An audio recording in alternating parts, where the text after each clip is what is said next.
Hej! Witaj serdecznie na moim kanale Polka w Ameryce. Dzisiaj przejedziemy się na północy Manhattanu samochodem. O, zobaczcie tutaj, jak są podwójnie zaparkowane, widzicie to? I tutaj na przykład mam hydrant, ale nie mogę zaparkować. Słuchajcie, tutaj ktoś wyjeżdża, czy mi się wydaje, czy ja już znalazłam parking, ale będą jaja. Nie, 9:30 wtorek, nieważne. Pokażę Wam widoczki, jak wygląda ta taka latynoska, północna część Manhattanu. Zobaczcie, jak tutaj te samochody policyjne są zaparkowane. Gnojki zabrały po prostu całą ulicę. Chyba znalazłam miejsce. Lecimy. Proszę, bądź miejscem, bądź miejscem, bądź miejscem. A przy okazji poopowiadam, jak to jest posiadać samochód na Manhattanie w Nowym Jorku, jak się przemieszcza, jak się parkuje. Cholera, znalazłam miejsce. Ale jaja, blisko domu. Jak to jest w ogóle poruszać się samochodem na Manhattanie i czy ma to sens? Zapraszam serdecznie na ten odcinek.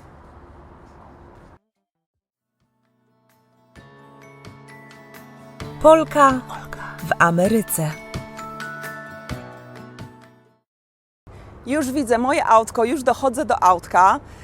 Słuchajcie, muszę przyparkować samochód, mimo że nigdzie się teraz nie wybieram. O, wiewiórki dwie. Czekajcie, muszę Wam pokazać. Patrzcie na te dwie wiewióry tutaj siedzące sobie, jedzące. Dzień dobry, witam Panie serdecznie. Abstrahując od wiewiórek, nigdzie się dzisiaj nie wybieram samochodem, ale muszę przeparkować. A oto dlaczego. Tego typu znaki są wszędzie poustawiane na czyszczenie ulicy. Nie można tutaj parkować we wtorki między 9:30 a 11. Z kolei na przykład po drugiej stronie ulicy jest napisane, że tam nie wolno parkować w poniedziałki, też między 9:30 a 11. Słuchajcie, już mówię, o co chodzi. Przeparkowuję samochód, ponieważ jak się okazuje, jutro nie będzie mnie tutaj w okolicach domu w momencie, kiedy będzie koniec tej godziny sprzątania. Krótko mówiąc, nie jestem w stanie przeparkować samochodu jutro, dlatego robię to dzisiaj. Natomiast postaram się, żeby dla Was było ciekawie i będę Wam pokazywać po prostu całą tutaj moją trasę, całą okolicę. W tym momencie jest godzina 16:15. Daję sobie, słuchajcie, 45 minut na zaparkowanie. To brzmi, wiem, że strasznie, krążenie przez 45 minut, żeby znaleźć miejsce, no ale niestety takie są tutaj realia w Nowym Jorku. Także zaczynam moje krążenie i mam nadzieję, że do godziny 17 mi się uda. O co chodzi w takim razie, jeśli chodzi o parkowanie i w ogóle przemieszczanie się po Nowym Jorku? Słuchajcie, tutaj ktoś wyjeżdża, czy mi się wydaje, czy ja już znalazłam parking, ale będą jaja. Nie, 9:30 wtorek, nieważne. Muszę znaleźć takie miejsce, żeby było co najmniej od 11:30, bo są takie miejsca, że we wtorki też czyszczą, bo dzisiaj jest poniedziałek. Są takie miejsca, że we wtorki też czyszczą, ale od 11:30 do 13:00, a są takie miejsca, że od 9:30 do 11:00. Ja jutro będę w domu dopiero po 11:00, także mogłabym przeparkować samochód dopiero około właśnie 11:30. Także no nic, będę teraz krążyć i szukać. Jeśli chodzi o generalnie poruszanie się samochodem w Nowym Jorku, jest bardzo dużo samochodów i jest bardzo dużo korków i te korki są nagminne i cały czas. W Nowym Jorku jest też bardzo głośno od samochodów. Też jest duże skupisko ludzi, więc oprócz tego, że jest dużo samochodów, które są głośne, to jest też dużo ludzi, dużo karetek, dużo straży pożarnej, dużo policji. Także co chwilę coś jeździ na sygnale praktycznie. I jeśli chodzi o parking w Nowym Jorku, może najpierw zacznę od tego, że nie można wjechać do miasta nie płacąc, chyba że wjeżdża się z Queens, albo z Brooklynu, albo z Bronxu, wtedy da się faktycznie wjechać do miasta za darmo na Manhattan, bo miastem nazywamy Manhattan. Natomiast jak już się jedzie z New Jersey, to już wtedy trzeba płacić i to jest zazwyczaj około, w zależności od tego, którym tunelem się przyjedzie, czy z jakiego mostu się skorzysta, to jest zazwyczaj w okolicach $15, $16. I jeśli chodzi o parkowanie, tak jak Wam powiedziałam, są dni naprzemienne, jeśli chodzi o parkowanie. Natomiast Nie tylko, bo jeszcze są takie strefy, w których na przykład można maksymalnie zaparkować na 2 godziny. I jest to parking płatny przy ulicy, więc mimo, że możesz tylko zaparkować na 2 godziny, to i tak musisz za te 2 godziny zapłacić. Jeszcze jedna taka standardowa rzecz, co teraz, nie wiem czy zauważyliście, ta dziewczyna właśnie wyrzuciła na przykład śmieci na środku ulicy ze swojego samochodu celowo.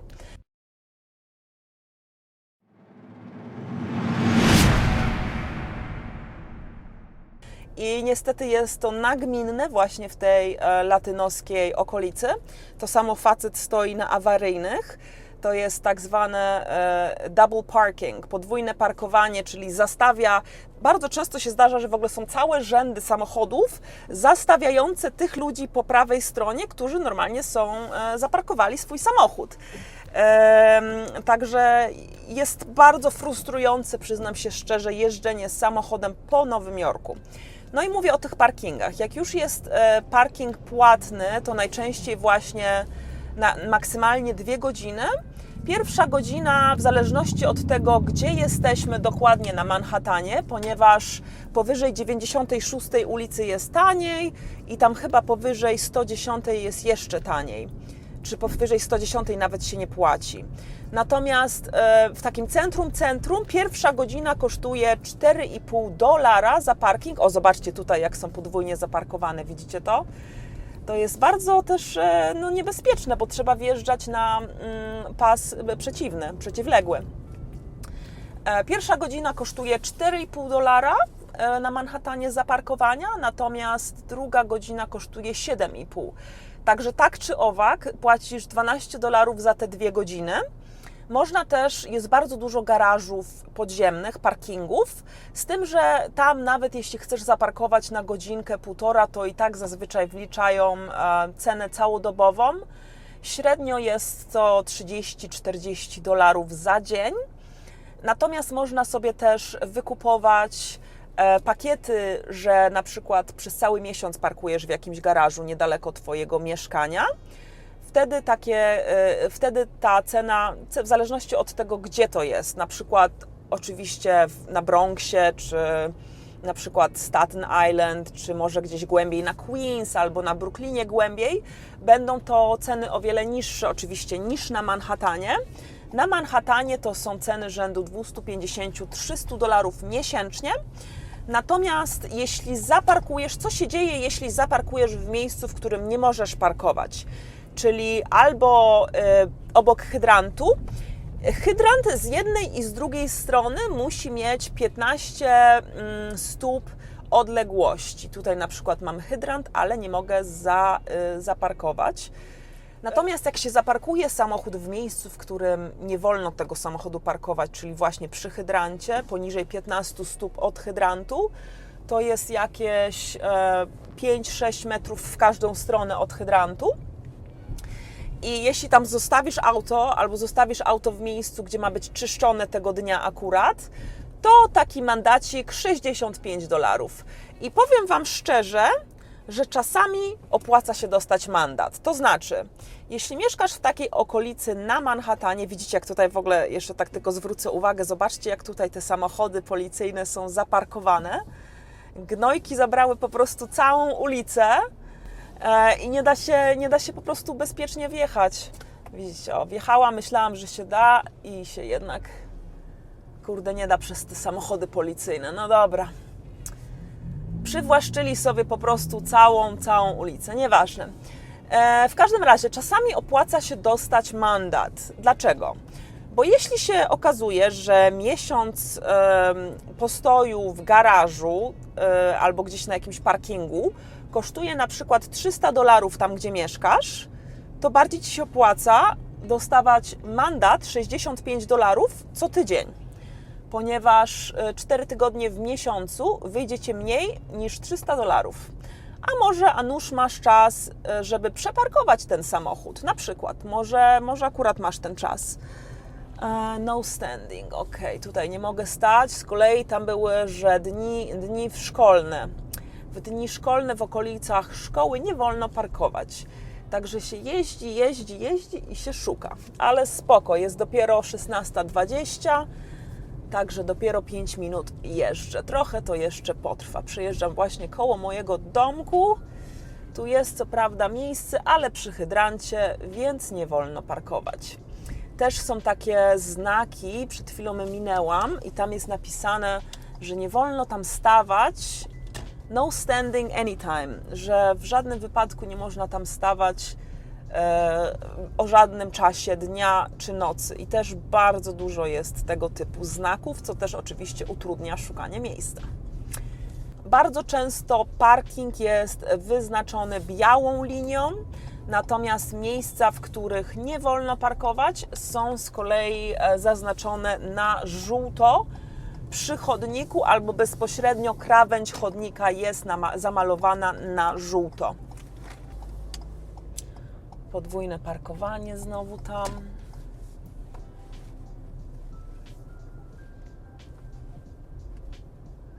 Wtorek 9:30, środa. Jeśli chodzi o posiadanie samochodu, to w Nowym Jorku bardzo popularne i w ogóle w Stanach generalnie, nie tylko w Nowym Jorku, bardzo popularne jest branie auta w leasing. To znaczy płacenie co miesiąc po 200, 300, 400 dolców, w zależności od tego, jakie auto wybierzesz. I później po tych 2 latach na przykład oddajesz z powrotem ten samochód do salonu i bierzesz nówkę. Nówkę bierzesz, za którą znowu musisz płacić co miesiąc i później po 2 latach znowu to samo. Także nigdy de facto nie jesteś właścicielem tego samochodu, tak jakby wypożyczasz to auto. Problemem jest to, że bardzo często dają Ci limit, jeśli chodzi o odległości, jakie możesz tym autem wyrobić w ciągu roku. Więc jeśli nie podróżujesz bardzo dużo, jeśli nie jeździsz bardzo dużo, to się opłaca. Natomiast jeśli z pracy na przykład musisz duże odległości pokonywać często, to już wtedy nie opłaca się brać auta w leasing, bo wręcz się płaci kary za to, jak się przekroczy ten limit, jeśli chodzi o mile. Większość samochodów to oczywiście automaty. Bardzo mało ludzi potrafi obsługiwać sprzęgło w ogóle w Stanach. I to do tego stopnia, że ja jako statystka aż sobie napisałam w specjalnych umiejętnościach, że potrafię prowadzić samochód ze sprzęgłem i ze zmianą biegów. Bo to nie jest często spotykana umiejętność tutaj w Stanach. Natomiast nawet nie cena samochodu jest problematyczna, bo kupienie samochodu de facto nie jest drogie. Można kupić samochód używany za kilka tysięcy dolarów, wziąć sobie to w raty można, także wychodzi na to, jakby się płaciło ten leasing. Też się spłaca wtedy ten samochód, ale już jesteś właścicielem. Natomiast strasznie głośno gdzieś muzyka właśnie poleciała. No ale jesteśmy właśnie w tej dzielnicy latynoskiej, także tutaj generalnie jest głośno i dość chaotycznie, jak widzicie. I słuchajcie, jeśli chodzi o samochód, to największym problemem jest właśnie ubezpieczenie. Bo ubezpieczenie od 100 co najmniej wzwyż. Każdy stan ma oczywiście swoje zasady, też duży wpływ ma też na to, jakie masz auto, nowoczesne czy nie. Duży wpływ ma też to, ile lat prowadzisz na przykład, czy miałeś jakieś stłuczki i tak dalej. Podobny system ubezpieczeń zresztą jak w Polsce, tylko że faktycznie stawki są dość wysokie, bo od 100 my chyba za ten samochód płacimy 150 miesięcznie za ubezpieczenie. Także to też troszkę jest. I jeszcze sobie do tego trzeba właśnie wliczyć ten parking albo te mandaty, które się będzie dostawać przy okazji. Także może się, powiem Wam, uzbierać. Teraz pytanie, czy posiadanie samochodu w Nowym Jorku ma sens? Posiadanie samochodu w Nowym Jorku ma sens tylko wtedy, jeśli z tego samochodu korzystasz po to, żeby wyjechać poza miasto. Ponieważ w samym mieście absolutnie nie potrzebujecie samochodu. Jeśli mieszkacie albo planujecie przebywać w okolicach Manhattanu, Brooklynu, Queens, Bronxu, posiadanie samochodu absolutnie nie ma sensu. Może Staten Island, bo Staten Island jest jednak troszkę dalej, no aczkolwiek mają też prom, jest autobus, można też jeździć, a nawet przejechanie mostem na Staten Island też kosztuje za każdym razem, trzeba zapłacić bramkę. Na szybach mamy naklejone coś, co się nazywa Easy Pass, to jest takie małe urządzonko i jak wjeżdża się na autostradę albo na jakiś płatny most, to po prostu skanuje tą Easy Pass, maszynka nam skanuje i dzięki temu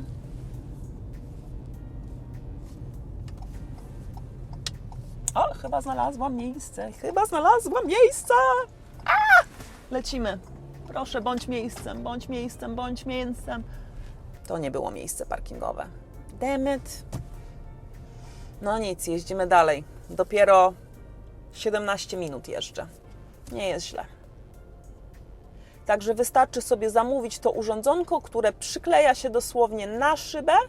Dzięki temu nie trzeba po prostu się zatrzymywać przy bramkach i płacić. Dużo też miejsc ma ograniczoną ilość tych bramek, przy których się można zatrzymać i zapłacić fizycznie gotówką.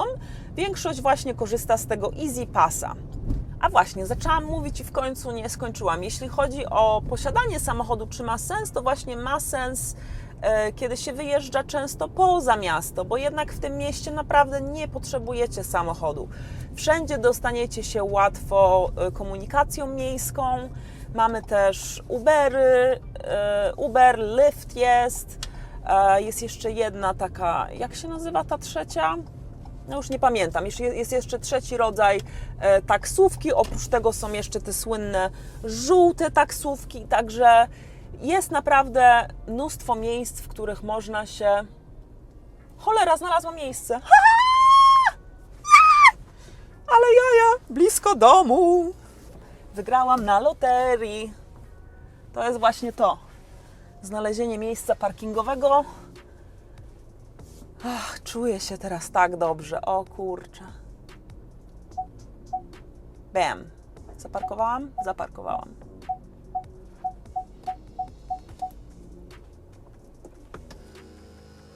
Udało się, ale jaja. Ale się cieszę, że znalazłam parking. Masakra. Widzicie, to jest naprawdę takie, jak nie ma się czasu ani chęci, żeby tak jeździć i szukać tego miejsca parkingowego. Dzisiaj zajęło mi to 20 minut. W inne dni zajmuje to 1,5 godziny.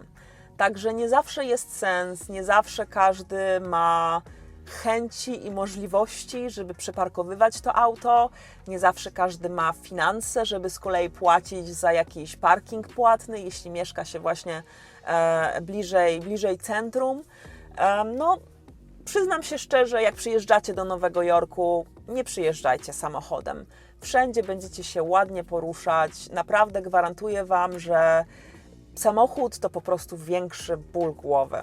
Także chodźmy teraz, pokażę Wam na zewnątrz, jak wygląda tabliczka, przy której zaparkowałam. Będę musiała zapisać sobie w telefonie, w kalendarzu przypomnienie, że muszę wyjść i przeparkować samochód.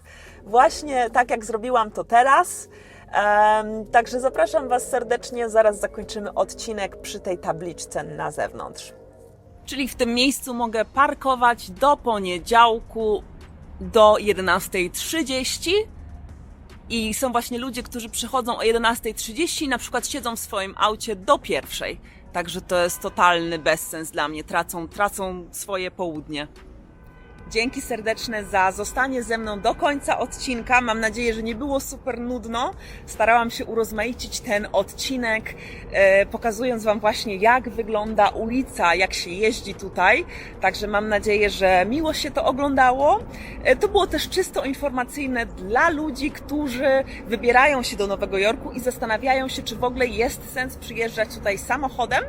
A jeszcze przy okazji chciałabym Wam pokazać, bo najwyraźniej dzisiaj jest wywożenie śmieci. Zobaczcie na ilość śmieci.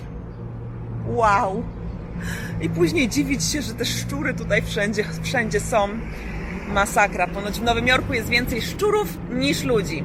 No ale nie o tym dzisiejszy odcinek był.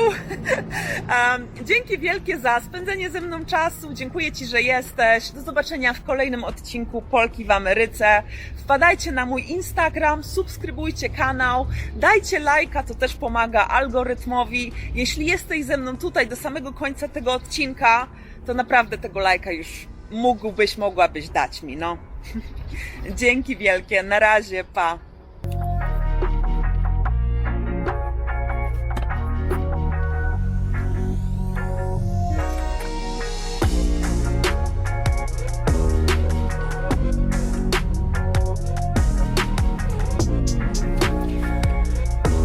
Dobra, już mówię, o co chodzi. Muszę przepraszać.